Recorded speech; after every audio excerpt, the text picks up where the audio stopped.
So, title is The Body in Protest.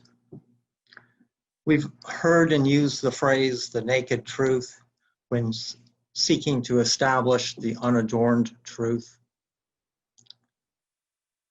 implying that truth, if closed, is in fact hiding something. Truth must be naked, and the truth must be visible, thus privileging the visual.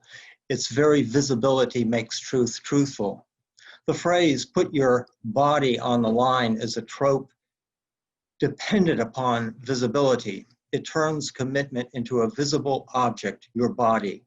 The phrase challenges you to trade your body for a contractual agreement. To put your body on the line infers bodily cost and even mortal risk. Your body is rendered naked. There is nothing to protect you in such a challenge, for your body is or becomes a naked truth. One's body is on the line in every protest.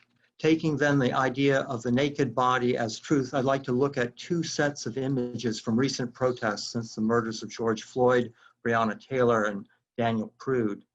The heterogeneity of the body of protesters has been frequently remarked upon in the descriptions of these protests, whether in Washington, D.C. or in Geneva, New York. The protesters range across, visually, many different demographic groups. It's important to remember the privileging of the visual. It is through the visual sense that social marking occurs. We could trace this marking system from the 1624 legal records of the Virginia colony to the use of daguerreotypes by Louis Agassiz to the social marking system devised in 1910 by Franklin Giddings as the attempt to prove white superiority and hierarchies of inferiority based on the visual mark of Blackness. Hortense Spillers argues that race is a, quote, complicated figure or metaphoricity that demonstrates the power and dangers of difference, that signs and assigns difference as a way to situate social subjects, unquote. Race, if we think about Spiller's comment, is less about pigmentation, but the metaphor or mechanism to order discrimination in any given social context. What is remarkable in the recent protests is that the visual heterogeneity may well be a form of recuperation, a way of challenging the narrative of differences, tyranny. The stakes are high, as we know. The Black body is the specter and threat of insurrection in the eyes of whites. How else could white supremacy exist? It is not surprising that one of Harriet Jacobs' chapters in her magnificent narrative is titled, quote, The Fear of Insurrection, and references Nat Turner's Insurrection, which was a haunting of the Haitian Revolution, which at its most basic level challenged white supremacy. The most recent uprisings in Minneapolis or Rochester are further entries in this genealogy of emancipatory revolution. And at least recently in the United States, at the center is a singular Black body, an identified body, one with a specific history, family, and story, and not a pathologized body. Not a body that is there because of some inherent failure of that body, the mental illness trope, but that it is a singular Black body that had to be, quote, put down. Being put out of place is fugitivity, is a form of insurrection, of Blackness.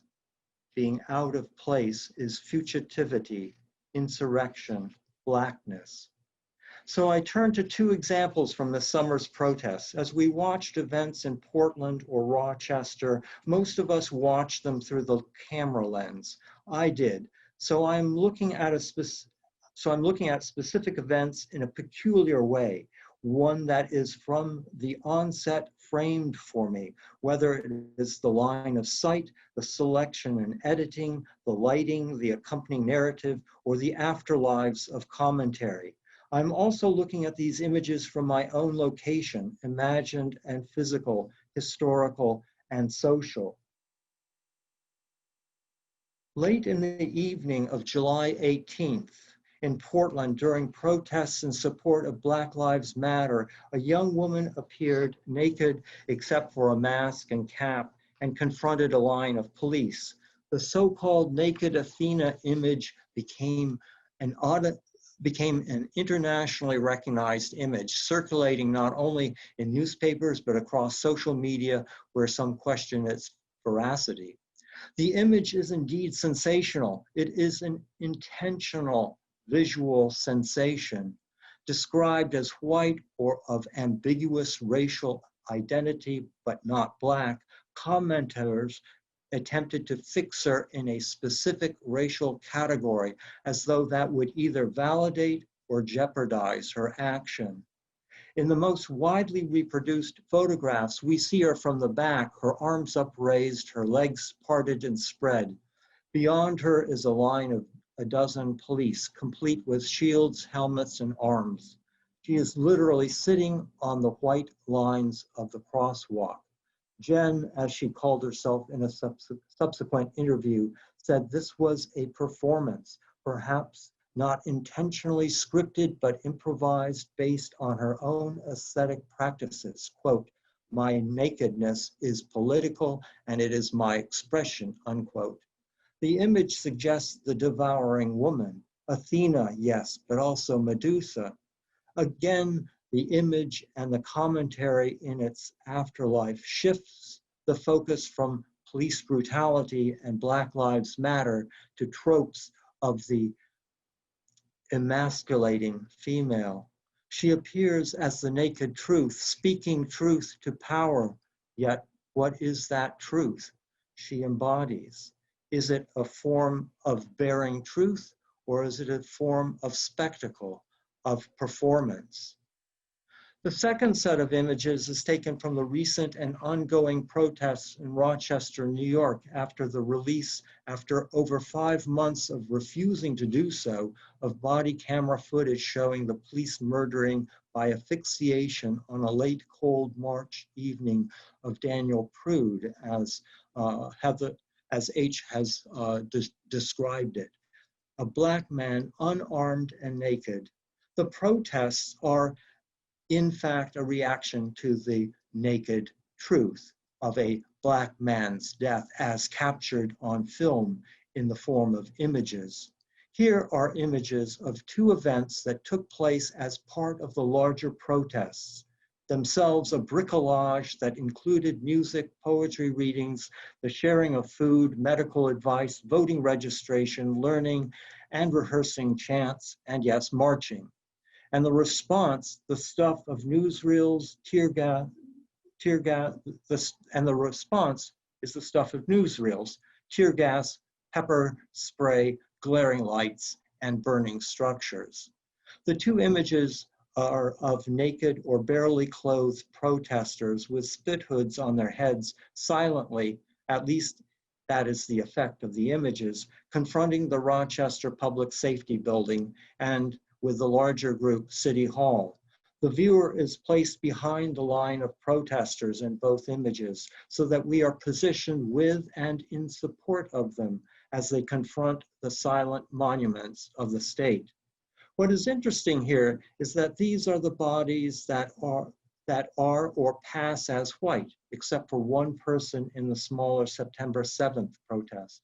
And they are privileged bodies, ones that will not, in their naked and thus vulnerable state, not be damaged, or at least not as much as Black bodies. I find these 2 moments quite powerful. I don't think I could do this, but I also, and perhaps this is the point, wonder if a white man would be hooded and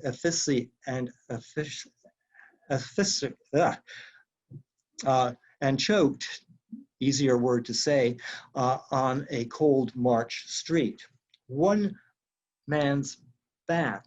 one man's back in black grease, Black Lives Matter is written. His white body is marked with the truth of the protests that Black Lives Matter. The body is newly inscribed with truth. We are reading white bodies to understand black bodies. We are reading on white bodies what we read as blackness. Like the letters and testimonials prefacing slave narratives such as Harriet Jacobs, validating their composition and reality. Is this the purpose of the white body standing in for the black body? These bodies are troubling the body of what we thought we knew as social order. While their nakedness refers to Daniel Prude's circumstance, their nakedness is also underscoring the truth of their whiteness and its privilege.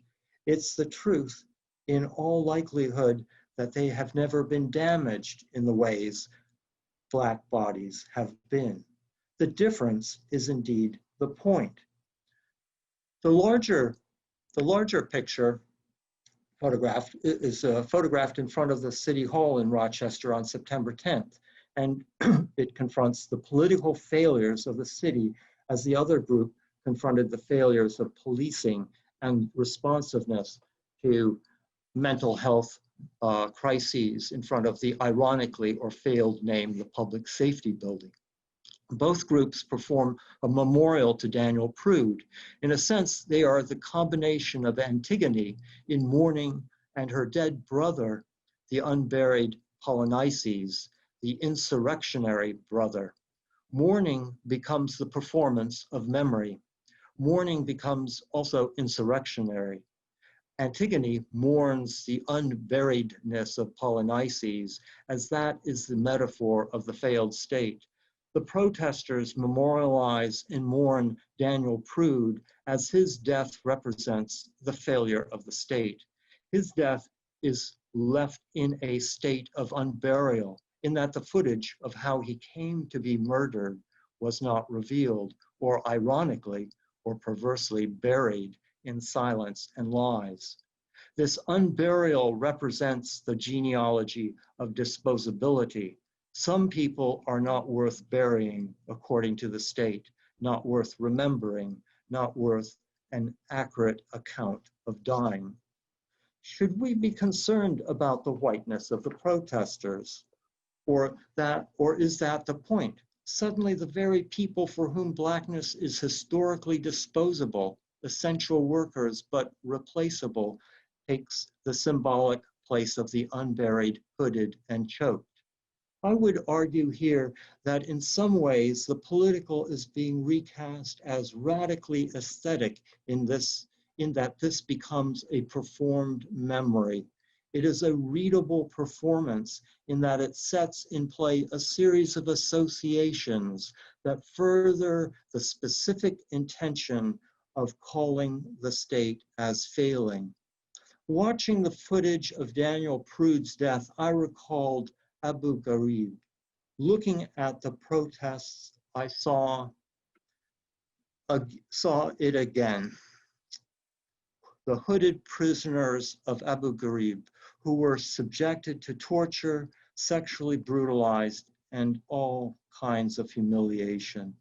It is inescapable that the cruelty exercised by the Rochester Police Department replicates the cruelty of the military.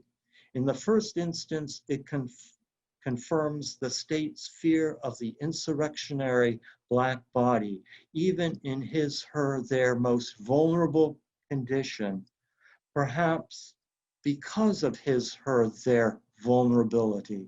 The protesters, by performing the association, opened up a participatory space where I was, either in person or virtually, a participant who, in seeing this revisualization, but not a representation, required to attend to it, much like Antigone must attend to her censored and unburied brother.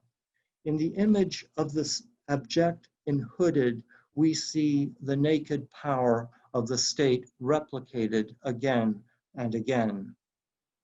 The naked Athena with the emphasis on her hypervisuality, is a spectacle that draws a stark line, and in the photograph, a white line between shielded automaton police and the living sexualized body. It's a spectacle, it's allegory, it is an enactment of good and evil. The naked protesters in Rochester re-visualize and re-race the moments just prior to Daniel Prude's death, where he is seen sitting hooded and handcuffed with police surrounding him. The problem that has been unfolding for 4 centuries is one of brutal supremacy, defined in a narrative of race for these 4 centuries as a white problem, which white people need to address.